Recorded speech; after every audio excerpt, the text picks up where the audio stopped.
And hello, everybody. Welcome to Coffee, Kegs, and Kriegsspiel. I am pulling up just some notes. All right. Yesterday, we did our first test game of the K23 system. The K23 system is a dedicated American Civil War Kriegsspiel system. It is designed to be fully comprehensive. The rule book is in the early stages of finalization. Yesterday was essentially our first beta test, and I think that it's going to be a very smooth, very successful system, and it will become extremely popular out there. However, yesterday's test game revealed that we need to make a number of tweaks. You're looking now at our Gettysburg module, which is actually it's our Gettysburg map. I made a custom module for testing K23. I brought in old pieces from earlier games. These are correctly scaled. These are not. These are too big. I have to scale them down, but I'm not going to worry about that right now. We scaled everything correctly for the event, and it was a pretty cool event. The scenario was fought across the entire battlefield. The scenario doesn't really matter that much, but the simple thing was the Confederates basically had to hold the Union at bay, and the Union was coming from multiple directions. They were told the Union was coming from here and here and here. They were not told about the unit coming in this way. And the Confederates managed to defend long enough to get their little train with the gold or whatever out, which was just the MacGuffin for the scenario. But ultimately, yeah, the Union pretty much destroyed most all of the Confederate forces. There were mixed successes. But in the course of playing the game, we found that there were a number of things in the system that needed to be tweaked. So I'm going to show you just a quick peek at the system itself and what the document looks like as of this moment. And it is a mess, but it's actually very easily tweaked and corrected. And it's actually closer to being published than it looks. But everything is in here. The combat values and stuff are probably going to stay the same. I might make some tweaks. The militia was a thing that we'll talk about. And then, of course, artillery was really one of the big things that we have to talk about. So we're going to be talking about artillery and how artillery is going to work. So without further ado, let's get into let's get into the discussion, shall we? All right. So let's see here. Pull up my notes, and I'm also going to pull everything up here.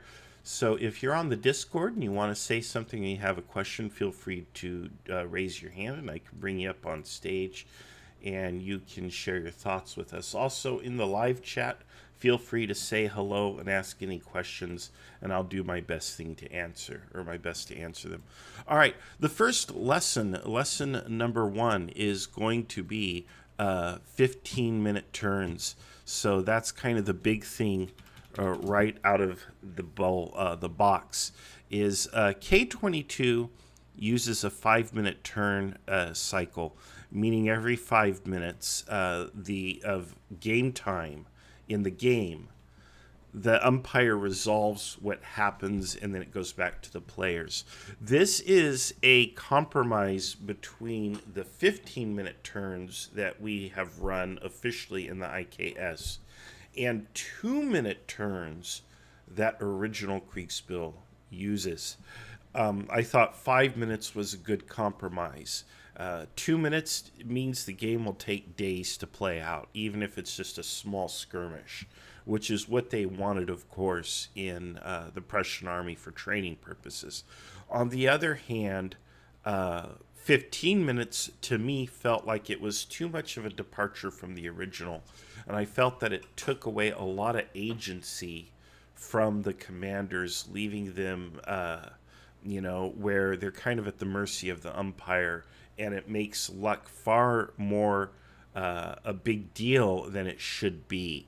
whereas a 5-minute turn appeared to be a compromise, a practical compromise between being able to get the game finished and being able to have agency for the players. In other words, allow the players to make decisions, because things can happen quickly, right? So let's say you're advancing to the front and you see an enemy unit, and you come under fire from enemy long-range artillery, and all of that could happen in a 15-minute period. In a 15-minute period, you can march from here to, well, actually, from here to just about here.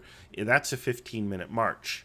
And if those things happen to you along this route of march, and you don't have time or an opportunity to react to them, you could be in a normal marching column. Everything is ho-hum. Everything is normal and fine. And by the time you get here, well, guess what? A couple of your units are disrupted from the artillery fire. You've taken a bunch of casualties. That happened here, and it happened again here. And now you're here, and you're like, what the heck, right? That's my problem with a 15-minute turn. Whereas a 5-minute turn, you get to about here, and guess what? Hey, artillery opens up. Now you as a commander have the opportunity to order a reaction. And then you get here, and we say, well, another battery fires on you. Now you can order another reaction. And so to me, that was reasonable to give the umpires that kind of, not the umpires, the players, that kind of power to manage their units effectively. The problem is still the practical problem, right? With a 5-minute turn, the game moves very slowly, because let's say you are this guy here and you're marching in from here and there is nothing happening. Well, okay, you get here. I have no report for you. Nothing happens. You get here. I have no report for you. Nothing happens. You get here. I have no report for you. Nothing happens. And if it takes us, let's say, 10 minutes, which is the most optimistic, turn cycle that we could accomplish, really it takes more like 15 to 20 minutes. Well, you get here. There's no report. You have sat at your computer for 1 hour. You've got this far, and nothing has happened. You're playing what we call marching simulator. And there might be some people over here who are having a great time with those 5-minute turns, but man, this is rough stuff for the guy playing marching simulator. So there are ways to kind of deal with this in terms of scaling the size of the scenario and putting units so that they start in contact with each other. But at the end of the day, it just doesn't work for the way that we play in the IKS. So having repeatedly learned this lesson the hard way, as Mark Twain said, a man who carries a cat by the tail learns a lesson he can learn in no other way. And that's been me. I've been carrying that cat by the tail game after game after game, and it is finally time to let the cat go. And so I'm going to do this system with 15-minute turns. That's a decision. Now, I will see if I can't prepare some sort of a 5-minute guide or something, some sort of conversion guide for it. I don't even know if I really have to, because if you're playing with 2 players in your den or your garage or your game room, and it's just a game that you're going to play for a couple hours, and you both just have a couple brigades, 5-minute turns are very reasonable. And really, that's what the system is tuned for. It is tuned for those kinds of games. But if we want to play this in the IKS, we need to make accommodation for practical limits, such as we can't have you get from here to here after an hour of play and nothing has happened to you. You're playing marching simulator. We can't have that. It's not fun. It doesn't work. Not to mention the work that it causes for all of the umpires, because they've got to roll dice and resolve, roll dice, resolve, roll dice, resolve, and I'll give reports and move dispatches. I mean, I've got players who are writing Moby Dick dispatches to each other because they're so bored over here, and then these guys are writing these big, huge orders, which makes the turns take even longer. And I think, yeah, it just doesn't work, and it's not even really historical. So If you're going to play at the division commander level where you're commanding multiple brigades, definitely 15-minute turns. Because as a division commander, you're not making decisions every 5 minutes. In fact, even a sergeant on the battlefield, maybe they're making decisions every 5 minutes if they're in action. Otherwise, no, the higher up you go up the chain of command, the fewer decisions you make over the course of time. Now, your decisions are bigger, they're more impactful, they're more critical, but they are less frequent. And so the 15-minute turn cycle is probably what we're going to do. Well, it is what we're going to do. And I think that seems to be the happy medium. We've played game after game after game with 15-minute turn cycles, and it works beautifully. It is my system that needs to change. So that's what we're going to do. All right, let's take a look at some other notes. I do have some notes I'm not reading because they're more for me. One of the big things was militia. And militia is, the Union Army brought a lot of militia forces to the table. Their goal was essentially to, or their strategy appeared to be to drown the Confederates in just a bunch of militia. And so that the Confederates, even though they had better units of regular and some even elite quality, there's only so much lead you can throw when all of this horde of militia units is attacking you. And then, of course, we ran into this situation where some militia units were actually quite resilient. And I think that was kind of a hole in my cheat sheet, and I didn't have time to sit and mess with that. But militia units should rout pretty quickly. They should be very brittle. But we had some militia units that were taking multiple levels of disruption, and they were still more or less in the fight. And I think that was an error on my part. But ultimately, what are we doing with these militia units? Why do I even have them in the system? Well, the reason is early in the war, both sides had militia units. They were drawn from the states. Now, militia units in the American Civil War originally were units that were formed to supplement the military in the case of an emergency or to put down things such as slave revolts. The Southern Confederacy had a tradition of militias, precisely because they were terrified of the possibility of slave revolts. You had things like the Nat Turner Rebellion, and then there was another one, and the name escapes me, but they had a couple big slave rebellions that were particularly bloody and brutal. And this terrorized the South. In many places, slaves outnumbered the Caucasian population by multiples, like 3 or 4 or 5 to 1 or something like that. So to counteract this danger in the Southern Confederacy, they had a martial tradition, a military tradition, where young men joined the militia and they were trained how to, be soldiers. And so that gave the Southern Confederacy a little bit of an edge early on. So your Confederate militias, your Confederate officer corps, was generally pretty decent at the start of the American Civil War. While as in the North, you have units that are just being raised and called militias. For example, you have the New York Firemen, who were organized into a unit and sent into battle at Bull Run. And, things didn't go so well for them. And the training, of course, wasn't very effective. Now, later on, these units did become battle-hardened, and they became veterans, and they became much better at what they did. Late war Confederate units, on the other hand, were of extremely poor quality. In fact, my actual ancestor, I believe, was formed into one of these units and was not, he was not some elite Confederate super soldier. He was just some kid who was drafted into the Confederate Army with his brother and was fortunate enough to survive. Both of them survived the war, which is why I'm here today. But the thing is those units were of very poor quality, because at the end of the war, the Confederates were just throwing in whatever they had. So I created militia units to model that aspect of the history, but I think I overdid it. I think I just messed it all up. A very good suggestion was made, was like, why don't you have veteran units instead of elite units? And on the militia side, let's just tone that down. Either do away with that, or moderate it in some way. And so what I think I'm going to do is I'll have militia in the rule set. But like I have irregular cavalry in the rule set in case somebody wants to play Mosby or Forrest for some reason, it's going to be their use is going to be suppressed or discouraged by the rule set.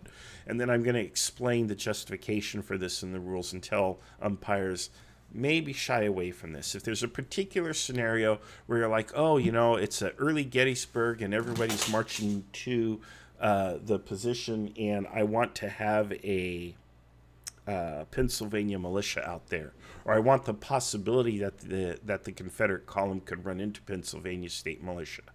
Okay, fine, you can have it in there, but in reality, let's just get rid of it. It's way too problematic, and we're going to have too many people getting gamey with it. That, by the way, was one of the biggest favors that the Union players did for me yesterday, because when you play test a game, one of the things you want to do is try to break it.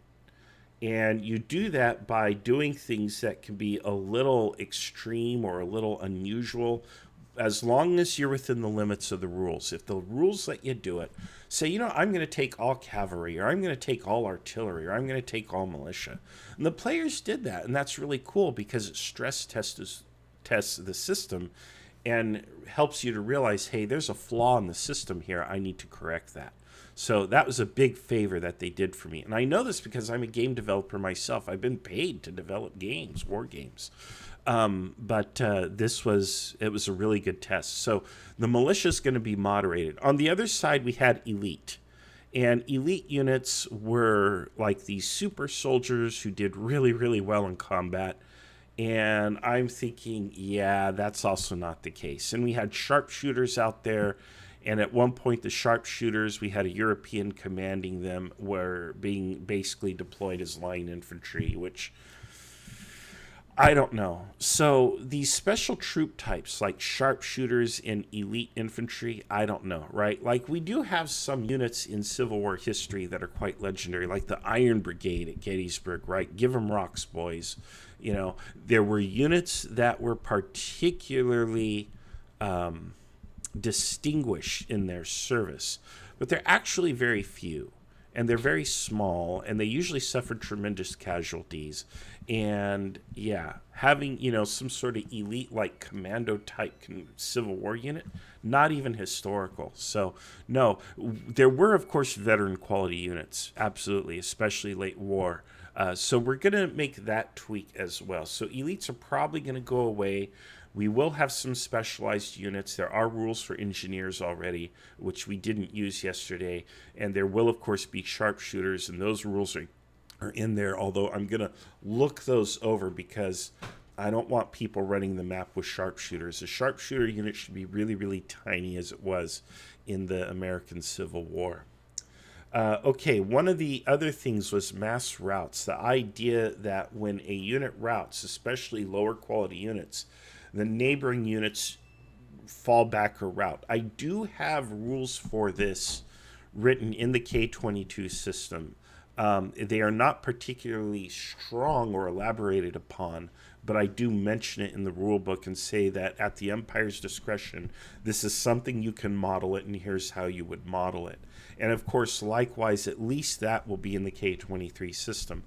But it may be a thing that we incorporate where it has its own dedicated section with 2 or 3 strong rules to make it a formal part of the system, so that when a unit does fall back or routes, the unit is actually going to have the possibility of contaminating its neighbors. I did do that yesterday. I didn't tell the players much about it as umpires, and I think on the live stream that I recorded, you can see a time or two where I mention it briefly. I don't think anybody has 5 or 6 hours to go back to the video to find it, and I don't remember when I did it. I do remember, though, at least once clearly doing that very thing. And typically it's something I just abstract as an umpire. I'm like, yeah, these guys, they're all just going to fall back. You'll hear me say that. I'll be like, yeah, this formation right here, these guys over here got battered pretty bad. They fall back. These guys are probably going to join them, and then I just do it that way. I do that. That's typically how I do it. But yeah, there probably does need to be some better, stronger rules for that kind of, I call it contamination. Other people refer to it as morale, and it is morale. But I call it contamination when one unit breaks and the neighboring units break. Okay, a couple big things here. We're still going to talk about melee. We're going to talk about artillery, and we are going to talk about what was the other thing? Melee and artillery.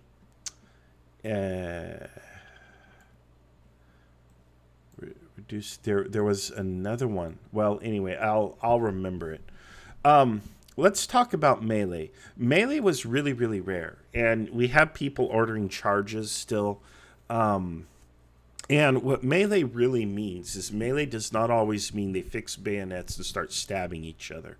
What it really means, and this is something I borrowed from Alex McBay, is the units get very close to each other, practically point blank range, and start shooting each other. There may be some stabby going on, but mostly they're just engaged in close quarters combat. It's very bloody and very deadly and very disruptive. So what ends up happening there is all units take losses. And the problem that I have with the system is I have this system where in K22, each block takes, let's just grab a grip of blocks here. Each block takes hits. I have exchange blocks in K22. Actually, we'll just take this line here. I have exchange blocks in K22. I do not have exchange blocks in K23.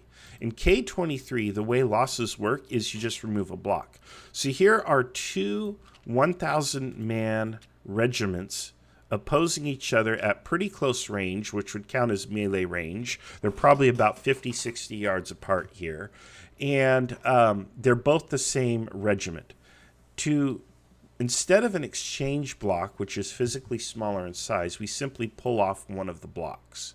And that represents a loss of about 200 men, obviously. And they continue fighting. So when there's a melee, you can do the same thing. So in the melee, in K22, every unit suffers a loss even if it's victorious. That's just how bad it was. So in K22, there would be or in K23, the idea is there would be an immediate reduction of both regiments, and then the battle continues. We'd resolve, and then boom. Oh, that was the other thing, was fall back. Okay, I have that note there. Sorry, I just remembered when I was doing this what I had forgot a moment ago. Now, the problem with this is the way that players manage their units in battle. I noticed that there were a lot of players who would have a regiment, but it would be deployed like this. So you have like 3 battalions online and 2 battalions in reserve. Now, there were good reasons for this. I don't think this is necessarily ahistorical either. Even within the context of a regiment, you might keep some kind of a reserve or a fallback line or something. So I don't think this is wrong that players were doing this. The problem that we get into is we were getting into situations where you have one block engaged with one block, and how do I apply the loss? How do I do that then? If we have a situation where these two units end up in melee, and my rule is both sides take a loss, do the units eliminate each other? Or can I pull the loss from somewhere else? And just say, well, it's abstracted, right? You basically lost 200 guys in whatever. I mean, I can do this however I want. The question is, how do I do it, and how do I make it reasonable and fair? And most players are going to say, look, if you're doing this, and this is the melee, why are you taking my block away from here? Especially if, I'm refusing the flank here and I'm doing something here. Shouldn't this block, if any block, come off? And they're right. But then what if that's the side that wins? What if I just say, okay, boom, that's eliminated. Well, who wins now? So what do? So you see the problem that I'm getting into with my melee rules. So melee is something I want to discourage because it was uncommon. The soldiers hated doing it. But I can't prevent it because it did happen. There needs to be rules for it. So one of the problems that I've run into is, how am I going to resolve this? How am I going to manage this? Because players, even though the brigades are supposed to stay together, Players are going to do stuff where they start moving things around. Otto's here. Otto? Otto, it's okay. Come on up, Otto. Go ahead, Otto. Hey, I meant to request a time to talk, talk and not like come instantly to talk. So, but I have some questions. Yeah, if you Sure. wanna answer questions now. Uh, Okay, so yeah, yeah, go ahead, Otto. Go ahead. yeah. So I was also in yesterday's game for context, and I got a question for you about, for example, about your melee rules. What do you make it so? You said that you wanted one melee rules to basically result in lots of casualties, Mm-hmm. or what did you say about the melee rules? In a melee, all units that are involved are supposed to take some kind of a casualty, even if they Y- win. Yeah, so about that, I'm not sure, because most of the time bayonet charges in real life resulted in the other side running away before even there were any kind of hand-to-hand combat, and usually hand-to-hand combat was such um, really rare. So Mm-hmm. wouldn't it make more sense that either side, the side that did a successful bayonet charge, or the guys who stand against the charge and shot the enemy, the victor should be the one basically with no casualties, but well, the end lost lost the defeated foe, defeated participant of the melee basically gets a lot of casualties. I think that would be like, well, more realistic way to do that. I have to agree with you, Otto. I think that's a really good idea and something I'm going to have to. I'm going to instantly add that to the rule set. There has to be some way to calculate the morale, and my reluctance with throwing morale as a separate mechanic into the game is it slows everything down. It's just more minutia. On the other hand, there are ways I think that we could instantly calculate morale. For example, disruption. If one unit has any kind of disruption versus the other one, and I don't have my little disruption marker handy, but if one unit has disruption and the other does not, or one has more disruption than the other, and you can average that versus, or you can compare that to unit quality, I think it gives you an instant calculation. So let's say here, let me go ahead and get my disruption. And let's just put a couple disruption out here on the Union.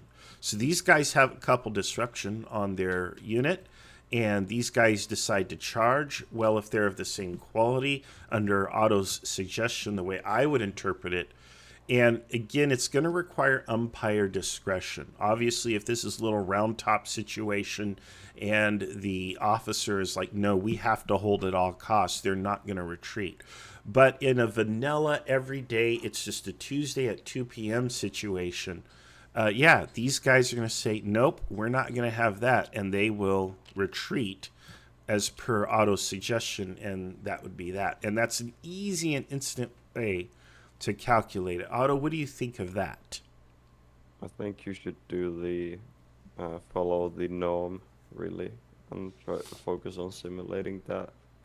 I think if you have the rare thing where there is that close combat actually happens and it's meaning, because even if there's close combat, we're talking about like large amounts of units here being in close combat, which is seems to be even rarer, and so I think you should really follow the norm in these things, which is basically that the other side loses quite bad in a bayonet charge situation.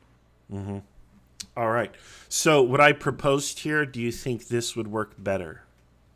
Yeah, I think yeah, it would work better. I also got some more questions if you're interested to No, hear. that's fine, Otto. That's why we're here. This is good. You're doing me a favor. I appreciate it. So go ahead. Yeah.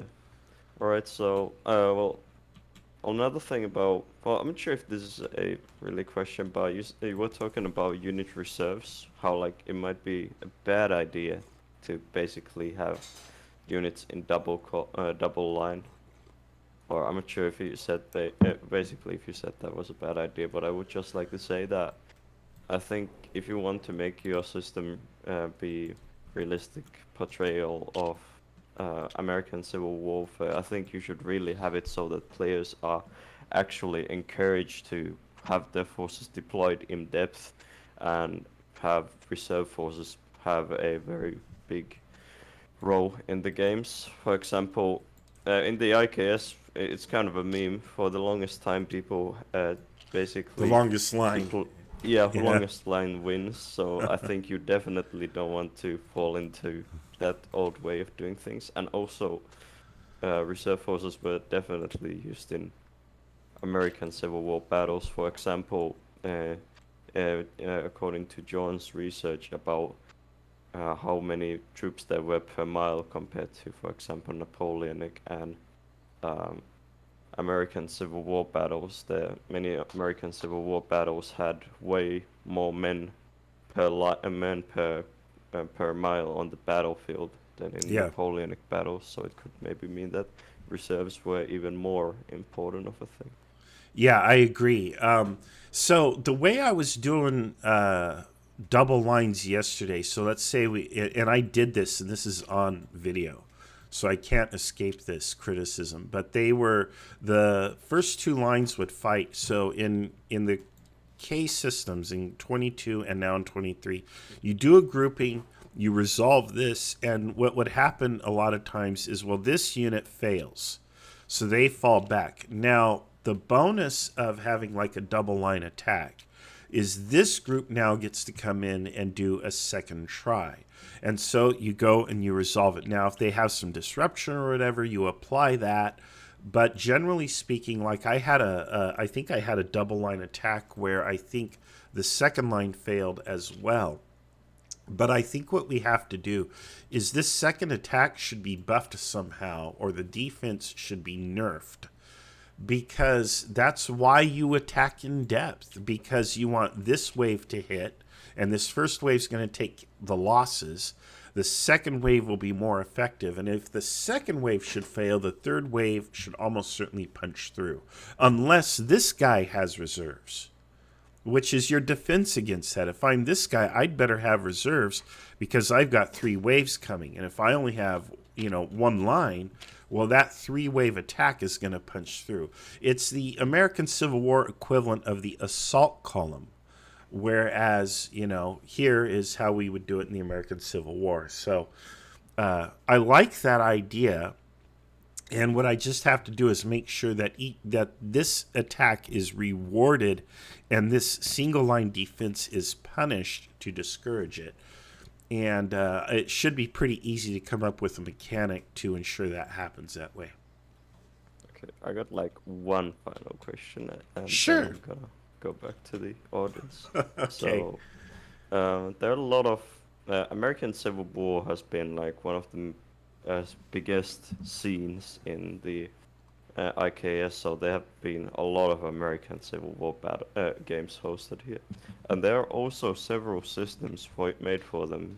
For example, Carter and James have run several American Civil War battles, and they have their own systems, and they've been developing them through multiple games.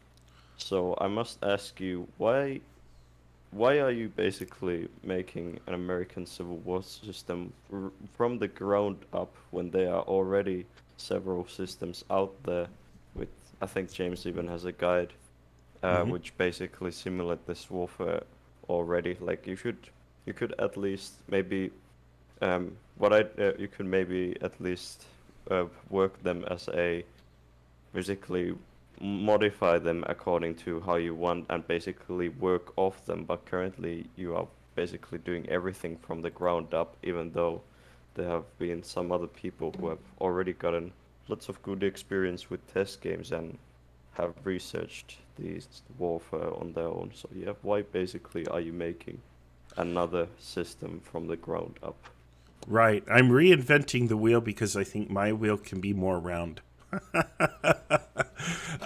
That's a great question, actually. And yeah, I want a system that does what I want, and I want it to be detailed and comprehensive. And also, those other systems are tailored for how we play in the IKS, whereas the systems that I'm writing are actually tuned for smaller individual in-person play groups. Now you can use James and Carter's and these other systems if you want, and that's fantastic. But I wanted a system that works kind of the way I want to do it, and it's the idea is, Otto, you and I can meet up somewhere, throw a map down, throw some pieces down, and in 2 hours play a whole Kriegsspiel battle and scratch that itch and be done with it. And that's what the K22 and now the K23 systems are going to do. Whereas it breaks down when I bring it to this bigger level. So when I bring K22 and K23 to the IKS, and we have these 18-player games or 20-player games or whatever we tend to get on average, it doesn't work very well. It really is designed for a smaller group of people to play, and that's because that's how most people play. It's very hard to get a dozen people together to play a game. Furthermore, 5 or 6. So, but 2 or 3 or 4 people you can usually get together for a game, and this is designed to serve that particular niche in the hobby. So that's my answer for that. And yeah, I do. I kind of want to do it the way I want to do it. So there's nothing wrong with those other systems, so they can absolutely be used. So Yeah, I just needed to check because right now it seems like you are just very much focusing on uh, yesterday's game and how to improve your system according to it, even though the game was like that one of those typical Open Saturday games. So are you basically going to now not host American Civil War games on Open Saturday with your system, since you're going to make it for like pretty small games like 1v1s, 2v2s, and are you going to then use other systems which are better designed for Open Saturday games for for your own Open Saturday games then? sorry, that's our fire alarm in the house. My wife is cooking. But all right. Are you yeah. Are you basically now focusing on like currently specializing? Like, are you basically going to not use KS22 or 23 for Open Saturday games, and are you going to use If something else for those? Right. If I can successfully adapt it to a 15-minute turn cycle, I'm interested in using it. If I can't, then no. We're not going to do these 5-minute turn games anymore. It's just not. I do think it can play very fast and very smoothly. I like the system. I like the mechanics. I think people are going to like the system. I think a lot of people do like K22. But you're right. It's not the only system, and you can use whatever system. I'll continue to use it because I know it really, really well. Obviously, I'm the author of it. But again, I won't run it unless it is a 15-minute turn cycle. And so I will, however, continue to run games. Yeah, So the thing is that most of the other systems that have been made use 15-minute cycles, and you could, if you use those systems, you could already have like a lot of experienced umpires that hmm know the system, and you could have faster games that way. yeah, it is a more practical solution. Maybe it just comes down to I like what I like and I want to do what I want to do kind of a thing, and that's it. Now, if the players, don't like it, if the players reject it, then we won't do it. But as long as people are cool with showing up and playing with the system, then, I'll continue to do so. I'm accustomed to running games all by myself. That's why I kind of started the IKS. I was tired of doing that. I actually wanted to play. But I am very much accustomed to running large groups of players on my own. And I really want to see if I can't create, for me, it's a challenge. I want to see if I can create a system that allows one umpire to take care of a lot of players and plays very fast and efficiently. Which is why, the calculations are designed to be quick and efficient, and you only roll one die. You're not rolling multiple die. And that's why I want to kind of bake in minutia like morale and other stuff into the system rather than have that as a separate calculation. But yeah, there's some of it I just can't get away from, and we'll see. So it's my project, it's my experiment, my My heart is kind of caught up in it, and I think it will be successful. But you're right, it is really tailored for that smaller gaming group, and that's probably where it's going to belong. That's the niche for which it's tuned. And if I can't make it work in the IKS, we won't be using it for the open Saturdays. Okay, thanks for your answers and thanks for the game. Of course. Thank you, Otto, and thank you for all the help that you've given me so far. I appreciate it. All right. Let's see here. I'm going to talk briefly about the artillery and the fallback. One of the things that we talked about yesterday in the debrief was fallback. And fallback is this thing where I have on the dice, and it's actually a pretty common result on, you see it right here on the die. And the idea is that, here's the inferior, and that unit falls back about 200 yards. The idea is it's an organized retreat, and the purpose is to get back, get out of the range of the enemy, or minimize the impact that the enemy has on you. And it was a thing that they could do in the Civil War, but it's hard to do under fire. And that's true. That's a thing and so it's criticized. It was correctly criticized that we have too many fallback results. What I'm going to do is I'm going to eliminate the fallback result, except for perhaps one face on the die. Most results then are going to become retreats or routes, or they'll stay engaged. But they are going to only have about one fallback situation on here. And even then, I think that could be too much. After the discussion post-game, it made a lot of sense that the fallback rule just doesn't make a lot of sense. I just said it makes a lot of sense and it doesn't make a lot of sense. But it doesn't work. So it's not particularly historical, so I'm going to be changing those results. Instead, I'm going to be replacing that with probably taking more disruption. I'll probably have sort of a version of retreat that doesn't include losses. Whereas currently, like in K22, if a retreat is incurred, it's also an immediate loss on that formation. That formation takes an immediate step loss. Whereas here, I think I may moderate that in some way. The other thing that we're going to do is artillery. I've heard different things. I've heard people be like, I remember reading that a rifled artillery gun could hit the head of a pickle barrel at 1,400 yards consistently. And, well, that's pretty darn impressive. And, of course, you have different types of shot, right? You have case shot and the spherical whatever. You have the different explosive shots that throw shrapnel all over.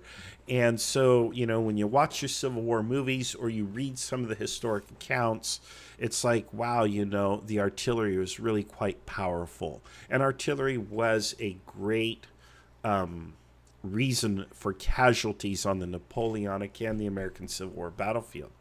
On the other hand, there's a lot of primary sources that dispute these accounts. And you have to wonder, are the accounts flawed? Because now we're getting into historiography, right?